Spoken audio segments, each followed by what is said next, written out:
Salut à tous et à toutes les amis, j'espère que vous allez tous très bien. On se retrouve pour une nouvelle vidéo Mercato. On va parler de l'actualité de l'OM de ces derniers jours qui s'est vraiment enflammée. Ce sera normalement une vidéo plutôt longue et surtout très complète. J'ai bien noté toutes les différentes informations, restez jusqu'à la fin, c'est important. Et on va directement commencer en parlant de Boubacar Kamara qui va quitter le club comme on le sait, a priori pour rejoindre l'Atlético. La tendance se confirme puisque selon El Chiringuito de Juguenes, les colchoneros ont finalisé la venue du milieu marseillais. Il ne reste maintenant plus qu'à attendre la durée du contrat et les différentes clauses et primes incluses. De notre côté, on peut vraiment avoir des regrets, non seulement de voir un joueur aussi talentueux quitter l'OM gratuitement, mais aussi parce que c'est pile au moment où il est sélectionné en équipe de France qu'il part. Maintenant, en ce qui concerne le joueur le mieux pressenti pour remplacer Kamara, donc Danilo Palmeiras, on a eu des informations très intéressantes. L'une est plutôt positive tandis que l'autre est négative. La première vient de Jorge Nicolas, journaliste brésilien, qui nous apprend que Sampaoli a demandé à Longoria de faire de Danilo sa priorité absolue lors de ce mercato estival. L'OM est donc, si on en croit ces infos, très intéressé par la venue du Brésilien, mais va devoir payer, écoutez bien, 30 millions d'euros pour se l'arracher. La raison est que beaucoup d'autres grands clubs européens sont intéressés par le joueur, ce qui veut dire qu'il va vraiment falloir casser sa tirelire pour le signer. Pas sûr du tout qu'il les vaut, en tout cas ces 30 millions, même si des négociations pourraient faire baisser le prix. En ce qui concerne maintenant Ali Chaud, on pensait que tout était acté, que la venue du joueur était déjà signée, mais on a eu une nouvelle qui pourrait éventuellement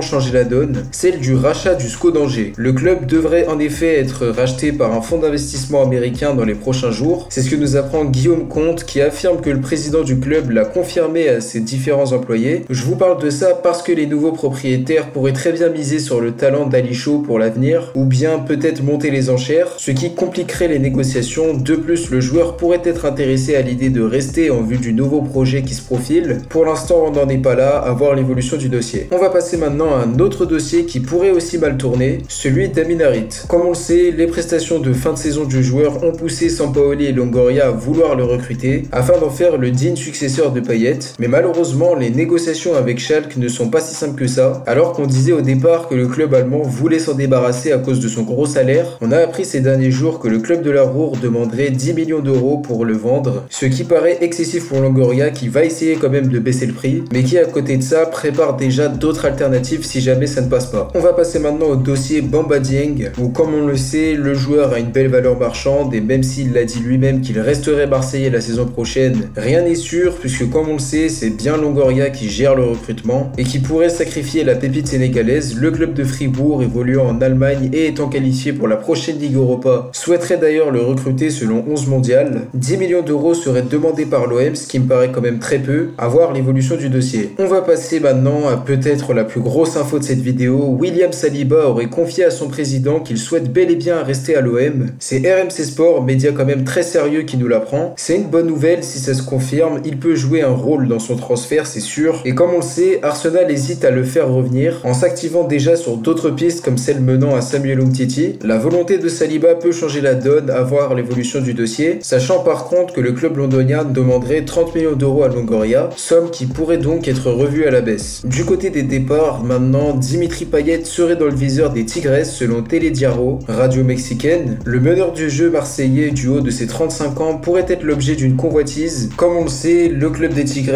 aime bien les Marseillais avec les recrutements de Gignac et Thauvin par exemple. À voir l'évolution du dossier qui je pense ne va pas aller très loin, ça m'étonnerait de voir Payet quitter le club. Autre départ surprise mais qui pourtant serait possible selon Massilia Zone, celui de Valentin Rongier. On avait pourtant dit il y a un certain temps déjà que le joueur était très bien parti pour rester vu sa belle saison et qu'il était même pressenti pour être le futur capitaine de l'équipe. Cependant, selon cette source, Longoria verrait à travers cette saison un bon moyen de se faire de l'argent et en attendrait 15 millions d'euros. Des clubs italiens et espagnols seraient intéressés par le milieu. On a notamment entendu le nom de la Real Sociedad. Je pense pas qu'il soit vraiment raisonnable de laisser partir Rongier. Ok, le club a besoin d'argent, mais pas à ce point-là quand même. J'espère donc que cette volonté est irréelle. À voir l'évolution du dossier. Toujours à ce poste de milieu de terrain, l'OM aurait trouvé en gros le remplaçant de Rongier et aurait donc par ailleurs pas oublié le nom d'un joueur dont on a déjà entendu parler. Je parle de Jordan Vertu. Pablo Longoria serait revenu à la charge avec une offre de 15 millions d'euros, ce qui est pas mal et ce qui aurait, selon Calcio Mercato, satisfait les dirigeants de l'AS Roma. Un accord imminent entre les deux clubs pourrait avoir lieu, ça brûle. Et si on en croit ces infos, il ne resterait plus qu'à se mettre d'accord avec le joueur, à voir l'évolution d'un dossier que je valide fortement. Maintenant, du côté des nouvelles pistes, ça va aller vite, même s'il y en a que 3. La première est celle de Valence Valentin Castellano, lui aussi, tout comme Vertou, a été cité ces derniers mois du côté de l'OM. Selon certaines sources américaines, le buteur de 23 ans plairait aux dirigeants marseillais, tout comme certaines équipes anglaises notamment qui seraient intéressées par lui. À voir l'évolution du dossier. Encore une fois, on a eu le retour d'une piste, celle d'Eric Bailly, le défenseur central ivoirien de Manchester United plairait encore à l'OM et Pablo Longoria, qui pourrait passer à l'action dans les prochains jours selon Ignazio Guennardi. Le principal concurrent serait un club français et pas des moindres, l'OL. Mais l'OM aurait un avantage sur le dossier puisque le club jouera une Coupe d'Europe la saison prochaine. À voir l'évolution de ce dossier. Dernière nouvelle piste de la vidéo, décidément qui aura été longue et surtout chargée en informations, elle mène à Jonathan Klaus, le latéral droit de Lens et de l'équipe de France plairait à beaucoup de clubs vu ses très belles saisons du côté du nord de la France. Longoria serait venu au renseignement selon l'équipe, Nice aussi serait intéressé pour un joueur qui est assurément bien plus convoité que ça, à voir l'évolution du dossier. Et c'est sur cette nouvelle information que je vous quitte les amis, n'hésitez pas vraiment à vous abonner et à partager la vidéo, ça me ferait hyper plaisir. Donnez-moi votre avis en commentaire sur les différentes pistes dont on a traité. On se retrouve très vite pour de prochaines vidéos, d'ici là prenez soin de vous, c'était Kalash OM, ciao à tous.